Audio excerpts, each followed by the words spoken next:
Okay, first of all, my name's Heidi Sherman. I'm a representative from Stowe and chair of the Tourism Caucus. Thank you for joining us here on Friday, March 19th for this discussion on short-term rentals. My apologies, my YouTube stream is not working. We are recording this and we're going to be putting it up for a viewing at a later time, but my apologies. But so there's been a lot of discussion about short-term rentals. This year, it actually has been going on for a number of years, but it has heightened this year, especially. We have a number of pieces of legislation that have been introduced. And so we wanted to really have a discussion so that this caucus, members of this caucus could better understand short-term rentals, the industry, the issues surrounding them. And so we've invited these guests on to talk about them. I just want to be clear to everybody, this is not a legislative committee. This is a caucus. And as such, we don't have possession of any bill or moving any bill of any sort, but we do want to get a better understanding of the issues in the industry itself. And toward that end, so there's legislative options, but I invited our first guest, Gwynn Zakov from the Vermont League of Cities and Towns, to really to present to us what the municipalities can do at this time with regard to short-term rentals and do themselves on their own without legislative action. So she's going to do that. She's going to present that. I have not asked her to discuss the bills that are being considered or anything like that. It's really just so that we have an understanding of what municipalities can do. And then we have Amy Spear from the Vermont Chamber of Commerce, who has been working on this issue for some time. We have Peter MacLaren, who's at the West Hill House Bed and Breakfast in Warren. And then we have Julie Marks, who is the founder of a new group. It's called the Short-Term Rental Alliance here in Vermont, so that we can get a better understanding both of, there is a bill, a registry, a short-term rental registry bill that is that seems to have traction, that is in the Senate right now, and it's expected it will come over. And then there's another bill, H200, that has had a lot of attention as well. Doesn't seem to be have traction, but if you have thoughts on that one as well, that would be great. So I'm gonna lead off with Gwynn. Gwynn, thank you very much for joining us, and feel free to share the screen. Great, thank you, Heidi. I'm going to do a lightning fast version of where we are today in terms of what towns and cities and villages. Actually, if I could just interrupt, Gwynn, one moment, my apologies. If you do have questions, I'm following along on the thing, so I can, please raise your blue hand, or if you have questions along the way. This can be more of a discussion as well, so. Yeah, I appreciate that. When I share my screen, I won't be able to see people's faces, so. Yeah. So the legislators that are here that were in the legislature last year are hopefully familiar with a bill that went through. Act 179 is what it became. This bill is a bill that for the first time very clearly said that a town can regulate short-term rentals, and it was very clear and exactly how a short-term rental is defined. And the previously towns and cities and villages could basically regulate hotels, B&Bs, motels, lodging facilities under their zoning. I mean, that's been going on for, basically since the inception of zoning. There was sort of an argument made that towns and cities and villages couldn't go down to the detail of short-term rentals and regulating them that specifically. So Act 179 is the bill that very clearly clarified that towns had that ability.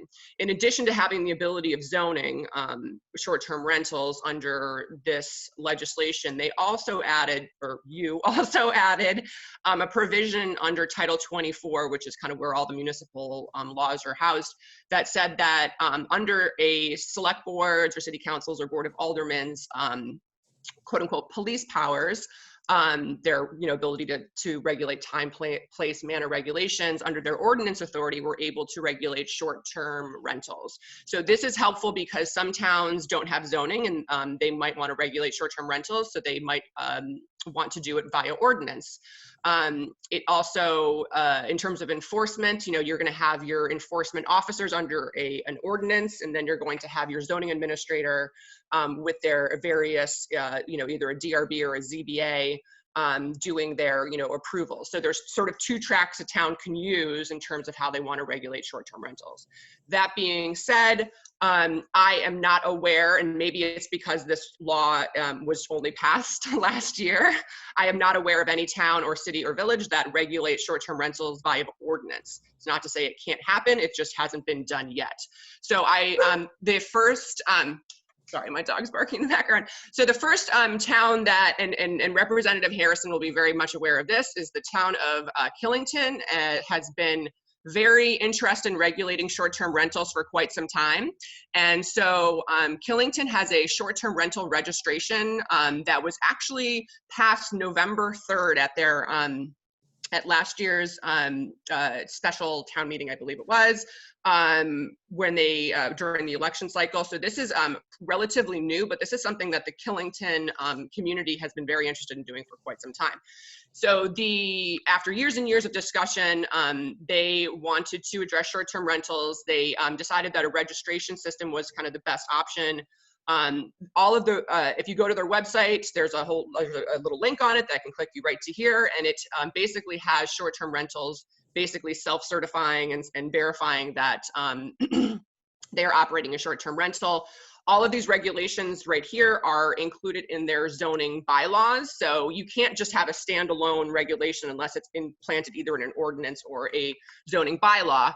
And in their zoning bylaw, you'll see an entire section right here, 407, on short-term rental dwelling units. And it's therein that you're going to find the information about how they're going to regulate the use. The interesting thing is that they have kind of a different, under your Act 179 legislation, there's a definition of what a short-term rental is. We would probably recommend that a town use that definition just to make it clearer, although there can be some variations on it. But essentially, when they're talking about short-term rentals under this legislation, it means an unfurnished house, condominium, or dwelling room, or self-contained dwelling unit rented to the transient traveler or vacationing public for a period of fewer than 30 consecutive days, and for more than 14 days per calendar year. So that's kind of the base standard that you can use there. The other community that I wanted to bring up was the town of Woodstock. Woodstock has also been a community that has wanted to, and actually has been regulating short-term rentals even previous to Act 179 going into law. So as you'll see here, the effective date of this zoning was in 2017, clearly predating to the 2020 regulation. So Woodstock took the initiative to regulate short-term rentals prior to Act 179.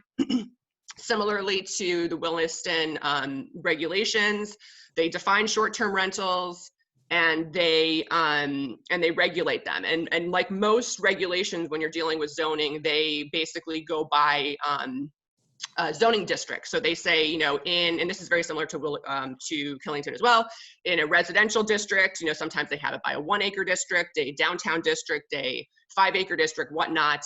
It can go through approvals through the zoning administrator. If you want to do a short-term rental in a, say a commercial district or a different district, it might be an allowable use, but you might have to go through site plan approval or conditional use review with your DRB or your ZBA. So here we have in Woodstock, the short-term rental, more down here we go. I thought they had a definition here, maybe not, but yeah, here we go. Rental of a home and apartment for a period of less than 30 days. You'll see here that it has the 30 days. It doesn't have that 14-day minimum that is in Act 179, but it partially complies right there. So these are the two towns that I wanted to bring up because they very clearly regulate. They have been thinking about doing it and have been doing it for quite some time. There are a lot of communities that have been interested in regulating, but are not quite there to actually pull the trigger. The city of Burlington, this is a memo I found from October that, for years they've been talking about how they want to regulate short-term rentals.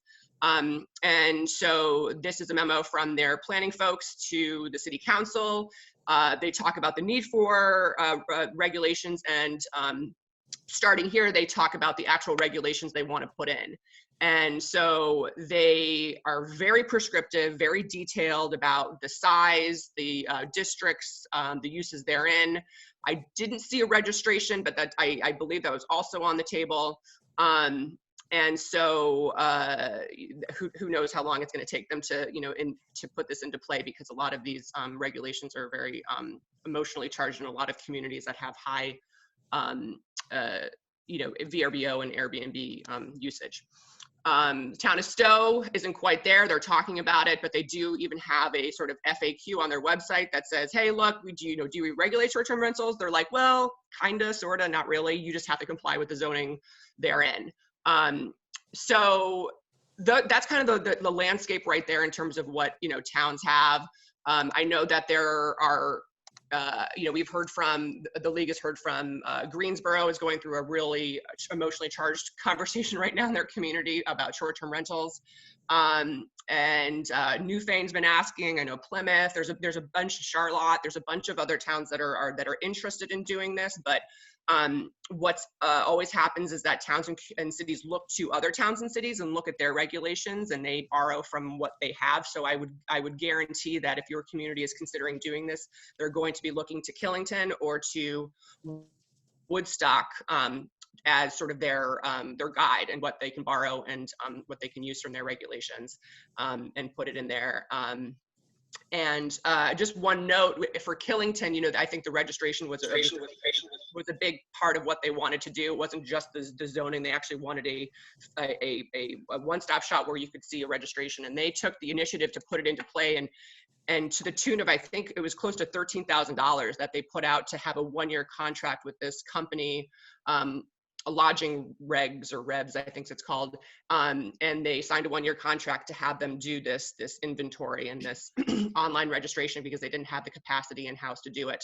So it takes a lot of money, it takes a lot of time, it takes a lot of energy, and it takes a lot of capacity and initiative for a community to adopt any zoning regulation, but particularly a zoning regulation or an ordinance that's wholly new and untested in other communities. So it's there, they can do it, and it will be impacted.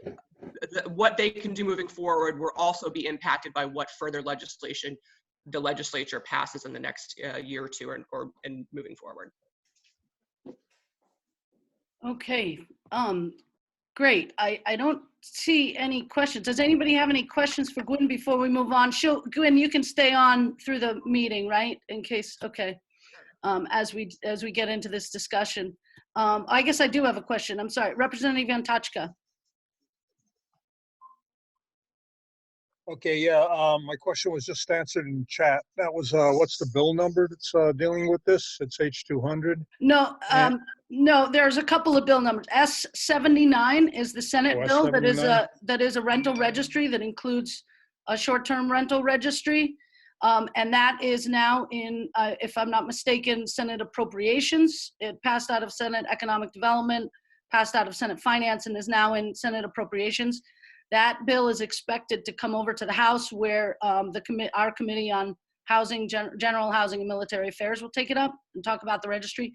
H200 is another bill that has been introduced, and there has been a run-through of it in the Committee on Housing, General Housing and Military Affairs. But at this point, there hasn't been any further action. H200 is the bill that would preclude short-term rentals for anything other than a private, a residence, a full-time residence property, residential property. So, and then all others would have to be considered lodging. So that's, those are that's where we're at right now. Right now, the one that's moving is the registry, but why we're doing this is so that we get an understanding of where people are on certain things and what the industry, the background, and to better understand the industry and the issues surrounding short-term rentals. So I'll get all that information out to the caucus. That's good clarification. Thank you. Yep. Okay. Representative Austin. Yes, thank you. What would be helpful for me to hear is what the rationale is for H200, not the registry. Okay, we had the prime sponsor, if you recall, in one of our first meetings to go over what her what the bill itself. Again, I think I think right now the goal is to get some information about the industry, some background, and really kind of understand. They are going to talk about both bills if both Amy Spear, the other people on this call. This was just for VLCT to outline what they're doing, what we can do as municipalities. Okay, thank you. Yeah. Okay, Amy. Amy, can you? Good morning, everybody. Amy Spear, I'm with the Vermont Chamber of Commerce, and I guess I should disclose that I live in Killington after Gwynn's talking points there. So I'll be relatively brief in my comments because I want to leave a lot of room for questions. So I'll just hit the high points. So I'm sure many of you are aware, and as Representative Sherman meant at the beginning, the Vermont Chamber has been a longtime advocate in pursuing equity in the lodging industry between licensed and unlicensed lodging properties providing overnight accommodations. I think there are a couple of important things to note in our our advocacy work to support the leveling the playing field between the two sides. And we do recognize that short-term rentals contribute positively to our economy, but they do operate in a relatively unregulated environment. And we've also supported the rights of property owners to occasionally rent their homes to earn extra income for up to 2 weeks without regulations. But I think as many towns have seen, we are seeing a large number of short-term rentals that are not just occasional renters, but are really operating as unlicensed, unregulated property owners and really running small to medium-sized lodging businesses. So it's really this anonymity that we're hoping to tackle with a short-term rental registry. So we are supportive of the creation of a statewide short-term rental registry as outlined in S79. H200 has the short-term rental registry, and I believe it's H259 is the number, also has a registry included. So there's a number of pieces that are moving, and there are slight nuances in each of those bills, but generally speaking, the Vermont Chamber is very supportive of the creation of a statewide short-term rental registry. I also want to point out that the legislature has taken progressive actions to regulate the short-term rental market in Vermont. And we see the registry as the next step. Most recently was Act 10 in 2018. I would say probably the core component there was the tax ID. But one point on the anonymity is anyone that is renting out via Airbnb does not have to display an independent tax ID number. They can display Airbnb's tax ID number. So that's something to point out there, that there's no way to identify the single operator that's only on the Airbnb platform via tax ID. So, that comes to the point of the pandemic where that really put a fine point on not knowing who these operators are. Again, we're supportive. We understand that the short-term rental market contributes positively to the Vermont economy, but not knowing who these operators are and really having an relatively unregulated environment, we see the registry as the first step in what we call the crawl, walk, run approach. It would provide data to the state to understand, how vast the short-term rental market is. And I think the important thing to note on the statewide, we'll call it the all-encompassing rental registry that has the long-term housing and then the short-term, is that there is a little bit of back and forth, particularly in resort communities, in what might be a short-term rental, but then someone might offer it as a multi-month rental. In my town, as an example, there are operators that have short-term rentals in the winter months, and then in the summer months they turn into long-term housing for folks. So there is a little bit of a nuance, and there is definitely a connection between housing and short-term rentals. So that is one thing that does get accomplished in the statewide registry as outlined in S79, is the data will be there, and then the state can decide if there are other steps that they want to take with this. Can I interrupt you? I have a question. Sorry, jumping in. Well, actually, nobody else is. But I'm just curious. So I know the Vermont Chamber has testified on S79, and so I'll get that testimony to everybody as well. But can you just What specifically, with regard to the registry, I'm assuming the registry has, so everybody has to register and then pay a registration fee? And Yep. then, but what, and what is that in the bill? So it's a $35 registration fee, and the information collected is basic contact information and location information for each unit on an annual basis. So to those who are concerned about short-term rentals, what would this registry do to provide that? What did you call it? You've tried to get equity in lodging in the lodging industry between licensed and unlicensed places providing overnight accommodations. So what specifically would the registry do to advance that? I guess that's my question. Yeah, and I think what's important to note on this is the health and safety aspect. You know, lodging properties, and I'll let Peter speak to this since he lives it every single day, have a number of health and safety measures and inspections that they have to go through on an annual basis. And when the pandemic hit, for example, there was no way to communicate with each individual operator of a short-term rental. They had to go through the third-party platforms in order to do that communication. So while Vermont's lodging properties were shut down, you know, and many of the short-term rental operators might have been shutting down, there was no way to directly communicate with them. So it's this inability to communicate tax changes, health and safety changes. You know, there's an inspection component that is in the rental registry bill. It's complaint-based for short-term rentals, but it really starts to allow the state to communicate. There are a lot of privacy measures that have been put into place in S79. So it's not a public information registry where anyone can go and then, you know, reach out to the operators independently, but it's really a way for the state to be able to communicate with operators for what they're doing. So that's why we call it really a part of the crawl, walk, run, is this is the first step. And then there can be an understanding of really how many operators there might be. And then the state might decide, wow, there's so many more operators than we realize. Maybe we do need to put an official inspection process in place or something a little bit further. But it's really the first important step to understand the depth of the issue. Okay. Okay. Thank you. Thank you very much. Peter. Hi. Hi. Thank you. Thank you for the opportunity to say a few words. And certainly Amy has covered a lot of it. But just as quick background, as many of you know, my wife Susan and I have owned Westerhouse B&B in Warren now for 15 years. I have testified at the first tourism day, and I think many of you do know me. I certainly want to support the intent of S79 relating to both short-term rentals and the affordable housing aspect.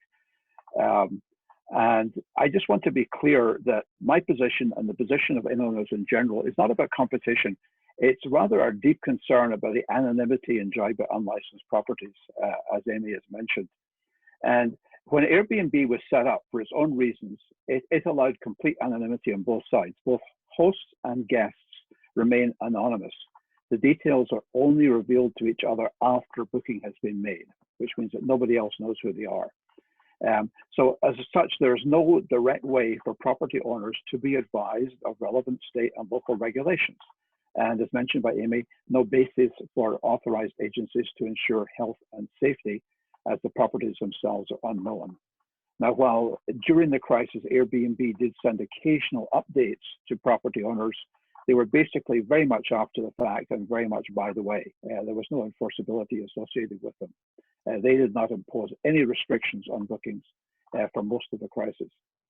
Now, I'm sure most short-term rental properties acted responsibly during the COVID-19 crisis. I'm not trying to say they didn't, but we have no way of knowing.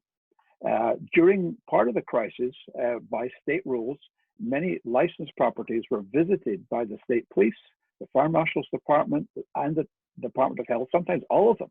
In our case, we had 2 of the 3 came to visit us to ensure we were following the state guidelines, particularly on the compliance aspects of the quarantine.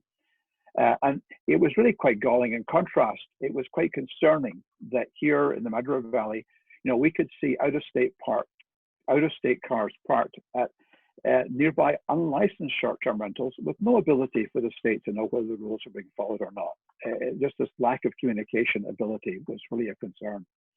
Now, I think it's also important to note that while many of the people involved in the short-term rental industry are renting out their own homes, many short-term rental properties, in fact, probably the majority, are owned by individuals or companies who are not resident nearby or even in the state.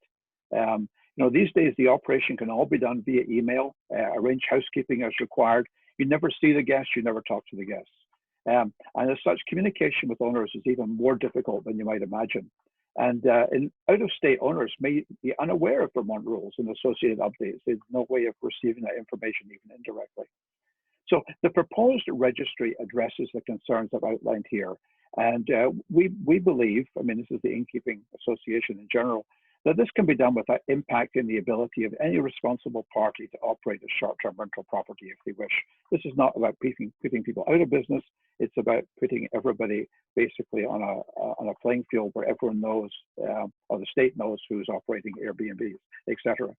And I want to also be clear that many of us who are licensed properties list on Airbnb. We enjoy lots of bookings from Airbnb. It's a great channel. The concern is simply the anonymity. Now, as Gwynn was talking about, another very important aspect here is that while Act 179 does allow local jurisdictions to address short-term rentals for zoning reasons, to address concerns about affordable housing for residents, etc., without a registry, it's extremely difficult to implement the intent of Act 179 if you don't know, in fact, which properties are operating short-term rentals. So again, the registry would really help in that regard. Now, I would like to propose one important addition to what is the current scope of S79. And I would like to suggest that it should require that online listing sites obtain the registration number from a property before listing it, and that the registration number must be shown in the published listing. Without a provision like this, the intent of S79 will be very difficult to enforce. So those are my thoughts. Thank you for the opportunity. Happy to take any questions. Peter, can you repeat that last part, what your suggestion is? I'm sorry, I'm trying to understand it better. That's okay. What I'm proposing is that S79 should require the online listing sites like Airbnb and so on must obtain the registration number from a property before listing it, or if it's already listed, to get the information, and that the registration number must be shown in the published listing. Without a provision like this, the intent will be very difficult to enforce because you still would have no way of knowing whether people have registered. Assuming that there's a registration number that gets created by the statewide registry, right? Exactly, Charlie, that's the intent. If the registry is put in place, then this would be the logical way of ensuring that it's implemented. Yeah, that's in addition to the tax ID number for rooms and meals. That's correct. Now, another solution would be to require that the listing site does obtain and publish on the listing an individual tax registration number. As I think it was Heidi or Amy mentioned earlier on, that is not currently the case. While Airbnb collects rooms and meals tax, it can do so under its own collective registration number. It does not require individual properties to register. So that would be another way of resolving it. But the registration number would be a good way of doing it, would not require any other change. This, by the way, I believe this provision has been implemented in some other states. I can't tell you chapter and verse which one, but I think in their short-term rental rules, they have now required that Airbnb publish a registration number of some kind. So, so I guess I have another question. So during the, you talked about you being visited by a couple of different state, the health department, I guess, and somebody else to make sure you were complying, and that was done because you're obviously a licensed lodging facility. And but you said that never mind, I guess that would, yeah, the places down the road that weren't could, I guess my question is how, I thought that Airbnb, I thought that our state did communicate with the online sites and told them that we were shut down, like, but that, I know that some people say, and I don't have any direct evidence, but it seems as though that may have not been happening. You list on Airbnb as well, so you would have gotten notices from them. Yes, as I indicated, yes, Heidi, we did. And as I indicated, the notices from Airbnb tended to come significantly after the fact. Weeks after regulations have been changed, we got a note from Airbnb, but it was very much positioned as informative as opposed to regulative. It didn't say you must do this, you mustn't do that. It basically said, you should be aware of. And I believe that for a short time, Airbnb did stop bookings in Vermont during the time we were actually shut down. That's what I thought. Okay. Right, but after that, there was basically no process on Airbnb that addressed the quarantine issues, for example. One of the things that I found particularly frustrating is that by the way Airbnb does their listings, they do not allow you to put active URLs in any of your listing information. So we couldn't, for example, link to the ACCD site about travel rules. You could summarize a few of them in the number of words you can in your listing and ask guests to check, but you couldn't just link to them. So it just made it very difficult to communicate to guests before they booked that there were rules that they had to follow. Okay. And if you didn't choose to follow up and explain them to guests, they would never know about them. And that's the concern we had, is that there was no real mechanism for the state to ensure that unlicensed properties were following the rules. Now, I'm sure many of them were. I'm not trying to cast a wide net here. I'm just saying is there was no mechanism, and that's the kind of thing that a registry would address. It would allow everyone to have received the same information and for follow-ups as appropriate. Understood. Representative Sibilia.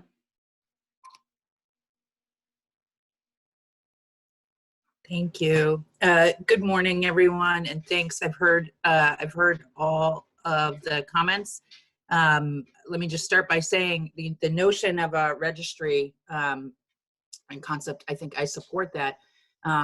During the pandemic, and I definitely support, the need to be able to communicate, and we saw it here during the pandemic. Of course, I live in a large tourism town as well. I think 1/5 of the homes here are owned by residents. We have a full-time year-round residents. We have overwhelming amount of weekend and summer or seasonal residents in the other properties. And that's really where my question and where my curiosity is going here. So I've heard a number of different rationales for doing this. Definitely from VLCT's perspective, that towns have should have the ability to put in place zoning, that we need to, make sure that we have some kind of equity in terms of regulation and safety. And I really appreciate your comments, Peter, around the anonymity. But for me, this actually does not solve the communication issue that we have seen through COVID. And I want to understand how folks may see this connected. So our weekend residents, summer residents, seasonal residents, many of them came to Vermont to quarantine with their out-of-state plates and freaking out some of our residents who don't know who they are, just that they have a different kind of plate. It was frustrating not to be able to speak to them. So has anybody, any of our guests here today kind of explored that issue, how we can kind of communicate to the broader non-resident property owners? To the owners Yeah. of the privilege. I think Yeah. that's the idea. The registration would be the owners would register. But not everyone is registering. So do you have to register if you have a second home? If they're or going to only do if it, you rent it? if they're going, yeah, no, only if you rent it. Yeah. Well, that's my question, right? So this does not guess I actually don't- solve that communicating in an emergency. Well, I don't think we're after, I mean, I think we are, but if you're, I don't, yeah, no, I don't think we have a registry of, I don't think we're proposing a registry of every parcel owner Right. in the state. We're talking about rental registry for housing, for health and safety and housing and things like I that. understand.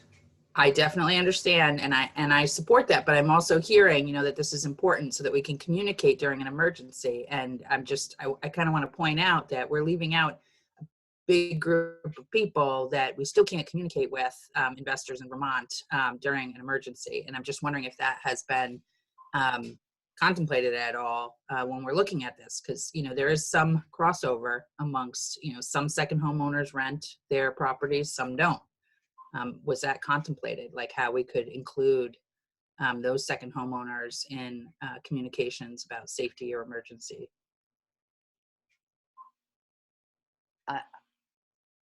Anybody? I don't think that is something that was talked about, but I'm not in that Senate committee. This was, yeah, go ahead. To my knowledge, that has not been a part of the discussion that goes with S79.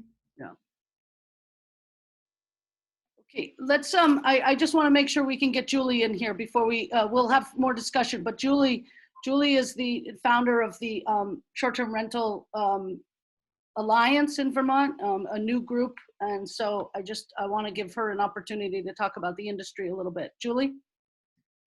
Thanks, Heidi. Yeah, thank you everybody or I guess Heidi, for the invitation to even be here and giving short-term rental operators an opportunity to be a part of this discussion.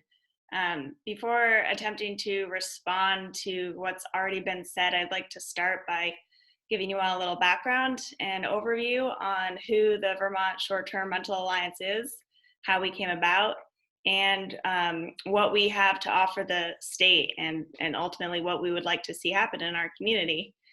So the Vermont Short-Term Rental Alliance, or VSTRA, as I'm calling it, was established less than a month ago, really in response to the introduction of House Bill 200, because that bill honestly scared a lot of people. It rattled and woke up the short-term rental community in Vermont. And for people like me, born and raised Vermonter, who was able to move back to Vermont recently, unemployed because I could find immediate income through short-term renting, this bill scared me. I was terrified that all my plans, my investments, the way I live my life happily was about to be taken away. And so I founded VSTRA to try to give short-term rental hosts a voice and a seat at the table. So since our founding, we've attracted roughly 500 short-term rental owners in the state of Vermont. And so I'm coming to know who these other people are who were also scared by this bill. Many of them are Vermonters, are Inn or B&B owners. Many of them are also members of their Chamber of Commerce. And a lot of them who have turned to short-term renting as out of necessity. There are also people who were scared because they enjoy visiting Vermont for a prolonged period of time, and maybe own a house here, and we're planning to one day, when the timing was right for them, call Vermont their permanent home, and they feel very threatened by this. So in just 3 weeks, VSTRA has collected names, has collected listings, contact information, and testimonies from hundreds of people who rely on short-term rentals in Vermont. And that number is just growing daily. We suspect there may be as many as 7,000 short-term rentals in Vermont, but we don't really know yet for sure. So what's been fascinating to see really is, as folks are starting to come out of the woodwork more and more, is that there's a huge spectrum that exists in this community. Not only a spectrum of those who are operating short-term rentals, but of those who are choosing to stay in short-term rentals as well. And not to mention the vast diversity in what a short-term rental looks like itself. Because as you know, short-term rentals or vacation rentals, they're not a new product, so to speak. But they are a product that's evolved and diversified really rapidly over the past couple of decades. And the growth in STRs, short-term rentals, has had many benefits for many different types of people. It's made travel to Vermont more accessible to people with larger families or lower incomes. It's increased our capacity as a state to house not just tourists, but those seeking temporary furnished accommodation, such as our visiting nurses, our professors, seasonal workers, business consultants, artists, performers, and so on. And so for many, short-term renting has have made running a small business in a small town viable too. And for others, it's made the dream of having enough money for retirement achievable. So with this bill, the Senate Bill 79, short-term rental hosts do not oppose being recognized as a legitimate and responsible business owners, because we feel that we are that. Short-term rental hosts who support Vistra are not opposed to being known by the state, establishing emergency communication lines, and we are certainly not opposed to paying our fair share of taxes. Most of us already do. We are not opposed to safety and insurance requirements, but we do want to ensure that these requirements are appropriate for the type of short-term rental at hand.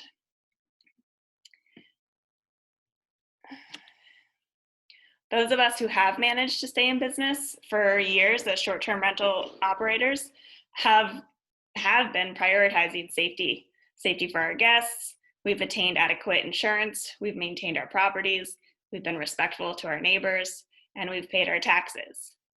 However, we are just now establishing ourselves as a unified voice and arriving at the table. And so much appears to have been done already and decided for us, but without us. So we have a million questions about this bill and some concerns. And as taxpayers, we really just deserve a fair and equal representation and consideration during this process. We feel that if our alliance can take part in A, identifying the problem, and B, designing and implementing the solutions, then this legislation will be far more practical, more enforceable, less expensive, more sustainable, and more likely to achieve the ultimate goal of ensuring a robust and safe housing stock for renters of all type in Vermont. Our participation in the design and development of regulations related to short-term rental would offer the insight, information, and expertise needed to properly address the unique and complex nature of short-term rentals. Because right now I don't see how they accurately and adequately fit in the definition that's been assigned to them.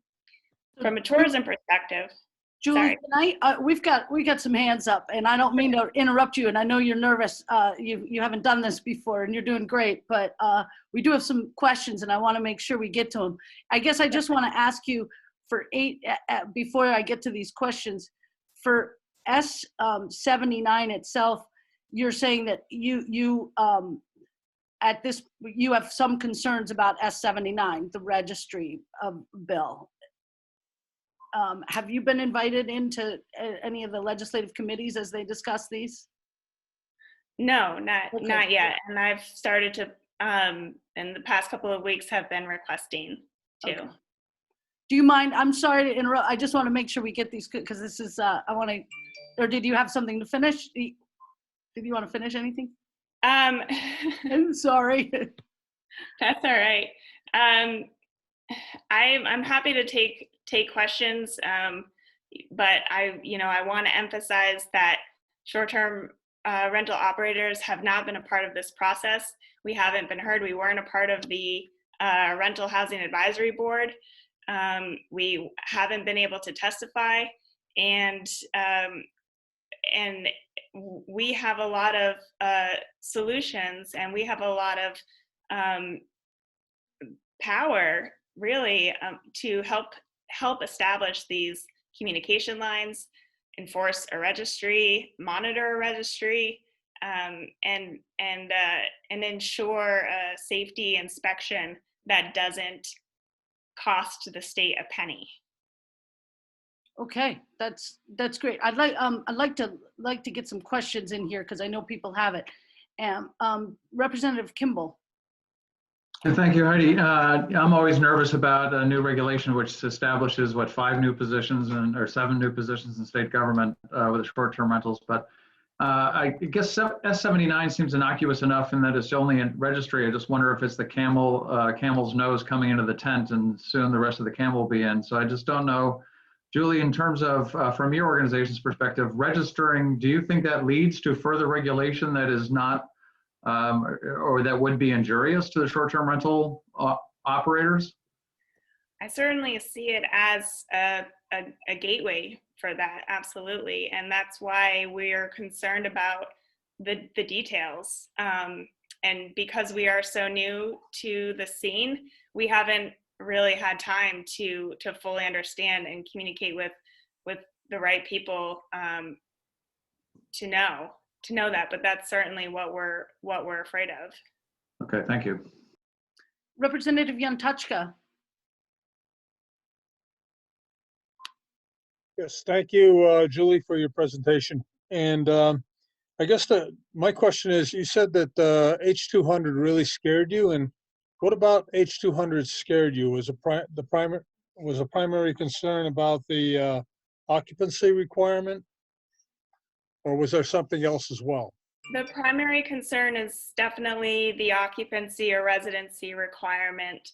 And then in addition to that, a fear that's very similar and very real amongst all innkeepers and bed and breakfast owners, which is that we might be held to standards and expectations that are unattainable or impractical for who we are and what we're doing, and would be cost prohibitive for many people, or just impossible, and ultimately put us out of business.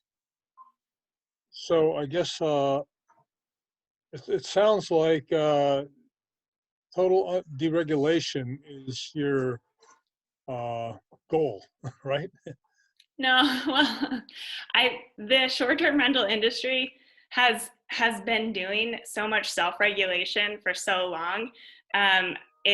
The problem is that we haven't had really a channel to show our accountability for what we've been doing. We,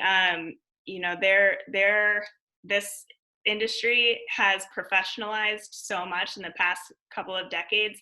There are companies now that let hosts do photo inspection reports to self-certify and certify local inspectors to come.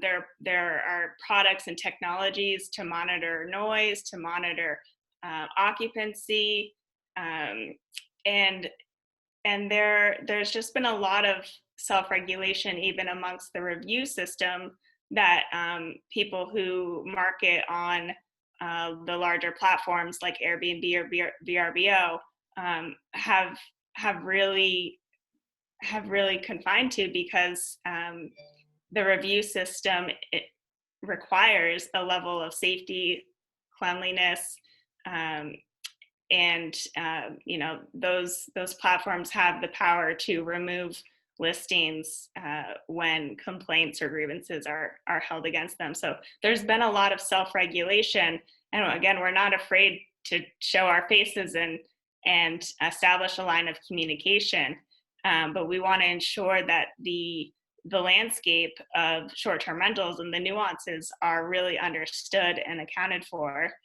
so that they're not missed. Okay, thank you. Appreciate your input. Representative Rachelson. Thank you. So Julie, I just looked up your website because I've heard from so many constituents that are very concerned about this. So there are definitely people in my district that are directly affected or indirectly affected, and I wanted to figure out how to connect them to you. I didn't know that you existed. And they're very worried. One of the things I hear about is the expense of doing this and what that's going to mean if people go under. Because it sounds like there are lots of costs in addition to the tax. So when you said most of your members are supportive of the tax, should I be directing people to you if they have issues with the tax part of it, but are supportive of the other part? Like, are you Well, sort of, yeah.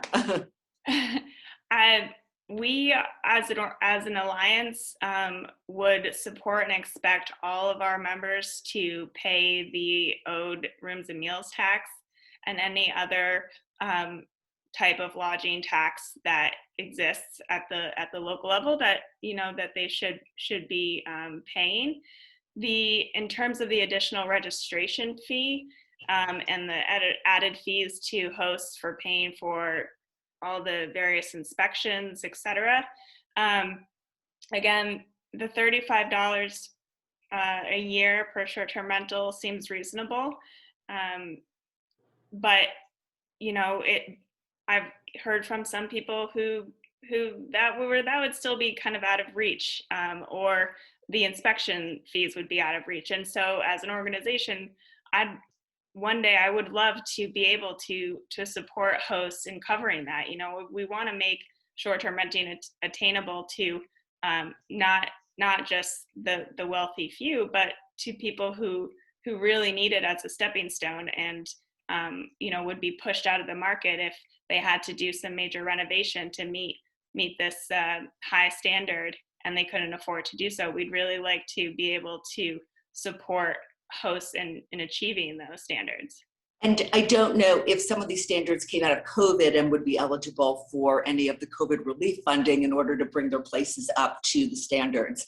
I'm wondering, my district has tons of rental properties and subletters, and I guess I'm wondering, and this is maybe not just a question for you, but if this bill is going to cover landlords notifying their tenants and the number of subcontractors. Probably a third of my district sublets out their rentals in the summer. So it does open up a lot of really interesting issues.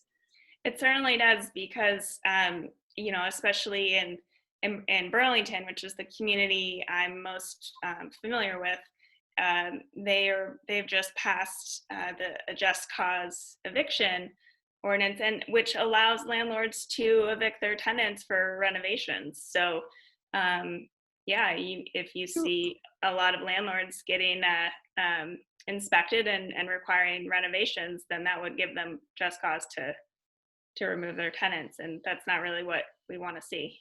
Julie, let me ask you, because I when I was on the housing committee, we discussed this as well. I think it was on the housing committee, or maybe it was when I was on the commerce committee. I can't keep track. I've been on a number of committees in my years in the legislature. But from what I understand, actually, anybody who rents a place, even for one overnight, is required to meet all of our health and safety. Whether or not they're inspected, obviously, is a different issue, and whether or not that it's enforced. But I'm assuming, and maybe I shouldn't, but I'm assuming your organization supports ensuring that all of these rentals meet the health and safety requirements of the Division of Fire Safety and everything else. And again, the enforcement is another issue, and that's one that we're trying to figure out. But right now it's complaint-based, I think. But they are required, even if they rent it for one night a year, are required to meet. Isn't that correct, or did I misunderstand that? I can't speak exactly to what those requirements are, but I can say that that our organization and our members do take very seriously the life safety and health of their guests and themselves as hosts, often on site. But so we are supportive of and encourage people to comply with life safety standards. But we want to be conscious of the fact that not all STRs are the same, and that the standards will be different. Some short-term rentals are, comparable to long-term housing. Others are more comparable to campgrounds, which have different standards.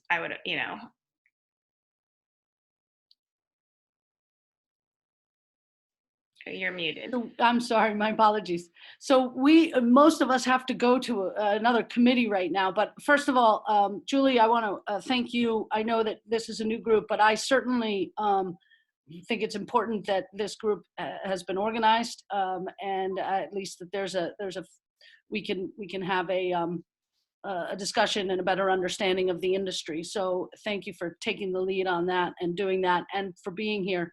And Peter and Amy and Gwynn, thank you all. This is an ongoing thing. As I said at the beginning, we're not a legislative committee. We're just really trying to get a better understanding of the issues as they come, and how it relates to tourism, and everything else that we focus on as legislators and in our own communities. So I will get this information. Julie, I would, all of you actually, Amy, I'm going to get your testimony for S79, or if you have anything else. I think I received something from Peter already. And Gwynn, if you could get that document to me, that would be great, that you shared. And Julie, you as well. And we'll continue this discussion. We've got a number of people in our Tourism Caucus who are on the House Committee. So I'm sure, I suspect that they're going to want to get your insight in that committee as they go through this bill as well. I would think so. I would really appreciate being a part of that conversation. Okay. Thank you all. I think that's it. I'm going to stop recording now, but thank you very much. Appreciate it. Have a good day and have a good weekend.